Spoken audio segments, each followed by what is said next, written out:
اتولد كريم سليم في اسكندرية عام 1987 في وسط عيلة كويسة جدا ومرتاحة ماديا، وكل الناس اللي عارفين كريم من هو طفل صغير كانوا دايما بيقولوا عليه انه بيحب التميز ويحب يظهر انه غير كل الناس اللي حواليه.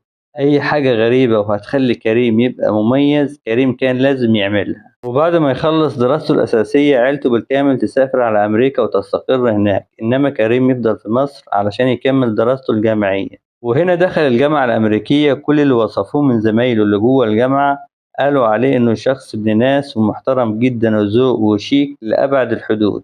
ودي الشخصية الأولى اللي كريم سليم ظهر بيها قدام ناس كتير ويعرفوها كويس. وبعد ما خلص دراسته الجامعية اشتغل في التجارة مع والده، وفي نفس الوقت كان عايز يستقل بنفسه علشان يبني مستقبله ويبني حياته. وده لأن كل الناس اللي حواليه كانوا عارفين إن نجاحه بيعتمد بشكل أساسي على أبوه وعلى فلوسه. وهنا يقرر كريم إنه ياخد دكتوراه في الجامعة الأمريكية، والدكتوراه دي في علم النفس وهدفها تعديل سلوك الإنسان الغير سوي، وكأنه بيتكلم بالظبط على نفسه. ولما خلص الدكتوراه اتعرف على مراته في اسكندرية، وهنا مراته عرفته بالشخصية التانية، نفس الصفات اللي فاتت لكن يزود عليها كلمة مثقف، لأنه راجل واخد دكتوراه فيبقى راجل مثقف وشيك وابن ناس. ووصف الشخصية المثقفة دي هتفضل مع كريم لفترة طويلة، وهتأثر عليه جدا في طريقة حياته مع الناس الفترة اللي جاية. وبعد ما اتجوز على طول خد مراته وسافروا على أمريكا علشان يستقروا هناك مع عيلته، وكان الهدف الرئيسي إنه يفضل عايش هناك وما يرجعش أبدا. واللي سهل سفرية كريم لأمريكا إنه أساسا معاه الجنسية الأمريكية، واستقر هناك لمدة سنتين كاملين. وخلال المدة دي ربنا رزقهم بابنه زين، واللي غير حياته تماما. بس تبدأ الخلافات بينه وبين مراته كلها بسبب طباع كريم اللي بدأت مراته تشوفها عن قرب، منها إنه شخص شكاك جدا ومشاكله كتير، طول الوقت عايز يحس بالتميز. فلما مراته بتشتكي منه لأي سبب ده بيخليه بيتضايق جدا منها ويعمل معاها خناقات كتير. مراته كانت شايفة إنه ما بيشتغلش وإنه معتمد بشكل أساسي على فلوس وثروة أبوه، وحتى عيلته بدأت تلاحظ مشاكله، إنه ما بيسمعش نصيحة من أي حد، وإنه شايف نفسه صح في كل حاجة. وبسبب كده يقرر كريم إنه ينزل مصر هو ومراته وابنه ويستقر فيها ويبدأ حياته من جديد. وفي بداية 2017 بعد ما ينزل مصر هو ومراته يفتحوا استديو لرسم التاتو، والاستديو ده كان مكانه في التجمع. وكريم بشكل عام اختار منطقة التجمع علشان يقعد فيها مجرد ما ينزل مصر.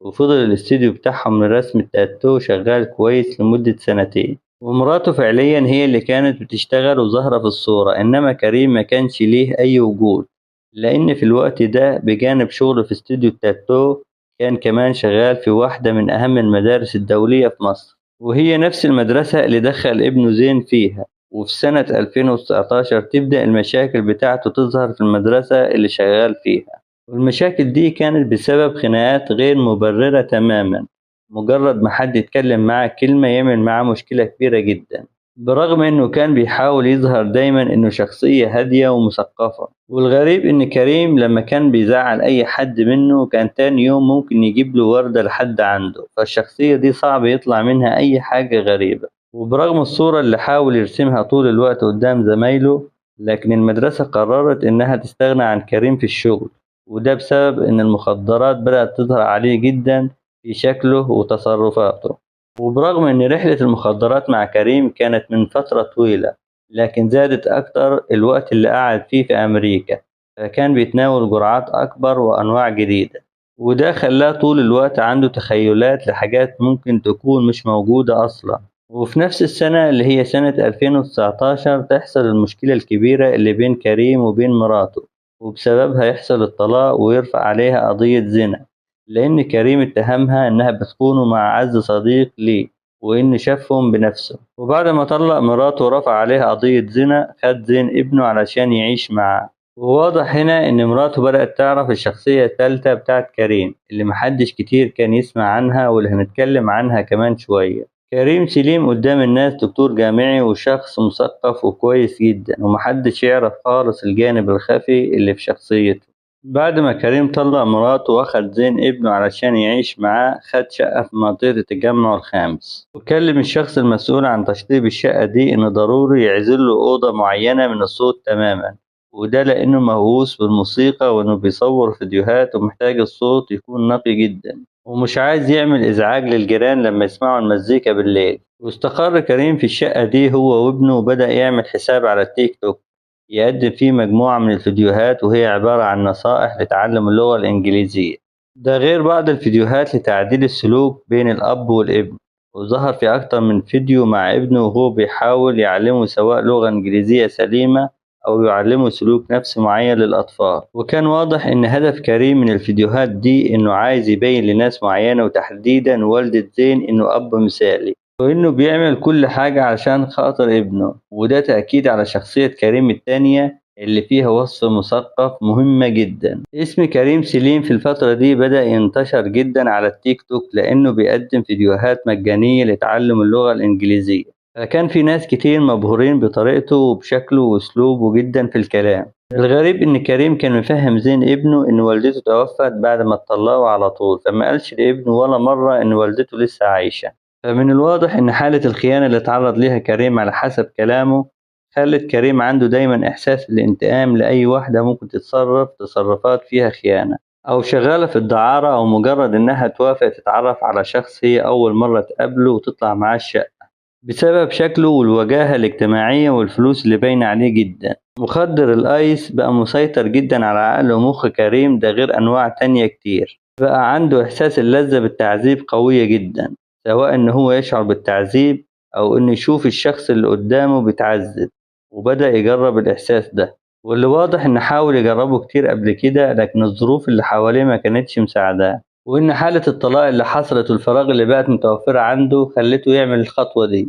وعلشان كده طلب إنه يعمل أوضة تكون معزولة تماما من الصوت علشان محدش يسمع حاجة. ونبدأ ندخل مرحلة الشخصية التالتة اللي الناس بس اللي ماتوا على إيده هم اللي شافوها. شخصية كلها عنف وصعب تتخيل هو ممكن يعمل إيه في الناس جوه الأوضة المعزولة دي. كريم بدأ ينزل الكافيهات ويحاول يتعرف على بنات شكلها حلو، وطبعا كان بيغريهم يا إما بالفلوس يا إما إنه هيقدم لهم خدمات كتير. والبنات دي ما كانش عندها أي قلق من كريم، لأن فعلا شكله صعب جدا يكون إنسان غير سوي. ده غير إن في الوقت ده كريم بدأ يبقى مشهور وسط الناس كتير بسبب حسابه اللي على التيك توك، فكان في بنات كتير مجرد ما بتشوفه بتنبهر بشخصيته. وبعد ما ياخدهم يطلع بيهم على البيت ويبدأ في العلاقة الشاذة بينهم، واللي بيكون قبلها هما الاتنين خدوا كميات كتير من مخدر الآيس وأنواع تانية من المخدرات.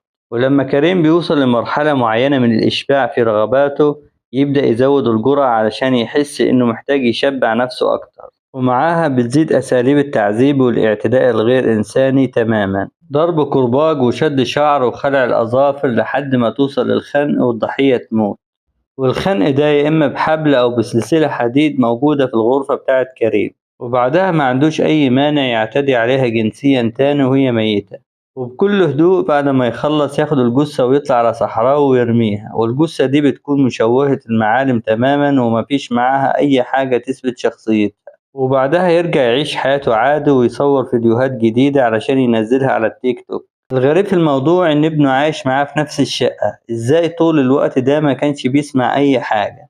مع إن كريم اعترف إن في بنات كانت بتقعد عنده لمدة توصل ل 18 يوم. الجيران كان عندهم ملاحظات كتير على كريم، أولها إن كان في بنات كتير بيجوا البيت وبعدها البنات دي بتختفي وما تظهرش تاني، ده غير إنهم أحيانا كانوا بيسمعوا أصوات صريخ لكن الصوت ده كان بيختفي بسرعة جدا. وفضل كريم عايش بالشكل ده بداية من سنة 2011، وعنده ذكاء شديد في التخلص من الجثث بتاعته في أماكن صحراوية غريبة وبعيدة عن بعض، ده غير اختيار السيدات أو البنات من مناطق سكنية مختلفة أو من أعمار سنية مختلفة، وبيختار البنات أو السيدات دول وهو متأكد إن صعب جدا حد يسأل عليهم بسرعة. ونوصل لأهم مرحلة، إزاي رجال الأمن قدروا بذكاء شديد يوصلوا لكريم ويقبضوا عليه. في الأول يوصل بلاغ لرجال الأمن إن في مجموعة من الناس لقوا جثة البنت مشوهة المعالم تماما ومفيش معاها حاجة تثبت شخصيتها، مرمية على الطريق الصحراوي المتجه لبورسعيد.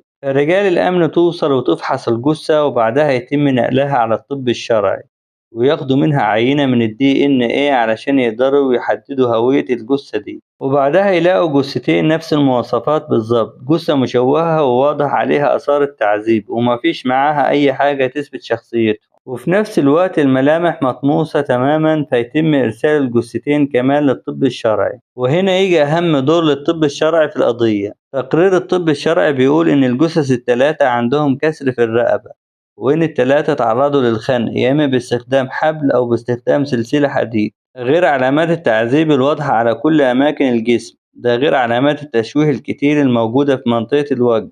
وإن الجثث التلاتة خدوا كمية كبيرة من المخدرات وأهمها مخدر الآيس، ده غير إن الجثث التلاتة تعرضوا للاعتداء الجنسي، وواحدة منهم تم ممارسة الجنس معاها بعد الوفاة. وآثار ضرب بالكرباج واضحة جدا على ظهر التلات جثث. فهنا بتتأكد رجال الأمن إن اللي ارتكب الجريمة في التلات جثث دول هو شخص واحد بس، برغم إن التلات أماكن اللي لقوا الجثث فيها بعيدة عن بعض. ولما يتم التواصل لهوية الجثث دي يلاقي رجال الأمن إن أهاليهم فعلا عاملين بلاغات بالتغيب، هيتم فحص البلاغات وفحص أصحاب الجثث التلاتة. فاكتشفوا إن واحدة من مدينة نصر والتانية من الزاوية الحمراء والتالتة من أبو النمرس، وإن الأعمار السنية بينهم ما بين 19 سنة و37 سنة. إيه علاقة التلاتة دول ببعض؟ ويوصل رجال الأمن لأهل الضحايا ويقابل والد واحدة منهم، فبيقول لهم إن بنته كانت عند شخص اسمه كريم، كانت بتاخد عنده كورس إنجليزي، وإن الشخص ده هو آخر واحد قابلها. ولما والدها كلمه علشان يسألوا عليها لأنها ما ظهرتش خالص، قال له إن البنت جات له فعلا بس مشيت من عنده وما يعرفش عنها أي حاجة. وفي نفس الوقت رجال الأمن كانت تفحص كاميرات المراقبة علشان يلفت انتباههم وجود عربية ظهرت بالقرب من التلات أماكن اللي لقوا الجثث فيهم. فواضح إن العربية دي فيها حاجة غريبة أو ليها علاقة بالقضية، فيتم فحص العربية فيعرفوا إنها بتاعة كريم سليم. وطبعا اتعمل تحريات كاملة عنه، ورجال الأمن تعرف إن معاه جنسية أمريكية، فيتم القبض عليه. ويحاول ينكر في الأول كل حاجة، ويقول لرجال الأمن إنه معاه جنسية أمريكية ومحدش ينفع يقبض عليه. بس رجال الأمن كانت محضرة نفسها قانونيا كويس جدا. ويبدأ كريم بالاعتراف، وأولها إنه يعترف على وجود الجثة الرابعة. فبكده في 4 سيدات هم ضحايا كريم، ولسه واضح إن في أكتر. ومن كتر خطورة شخص زي ده إنه حاول فعلا يهرب وهو بيعيد تمثيل الجريمة قدام رجال الأمن، وقبضوا عليه في حديقة عامة كان نايم فيها مستخبي من رجال الأمن. ورجال الأمن تتحفظ على متعلقات كريم ومنها الأدلة الكاملة في القضية، وهو الموبايل بتاعه واللابتوب. ولما دخلوا الشقة بتاعته لقوا فعلا الأوضة المعزولة من الصوت فيها الكرباج وفيها سلسلة حديد وفيها حبل وفيها بقايا مخدرات وأدوية وعقاقير منومة ومخدرة كان يستخدمها كريم مع الضحايا، ده غير كمية فيديوهات كتيرة جدا سواء على موبايله أو على اللابتوب كان بيصور نفسه هو بيعذبهم أو هو بيعتدي عليهم جنسيا. كريم قال في التحقيقات إنه مش فاكر بالظبط عدد الضحايا. أيا كان عدد الضحايا مش مشكلة، أهم حاجة رجال الأمن نجحت في القبض عليه، وإن شاء الله هياخد جزاءه.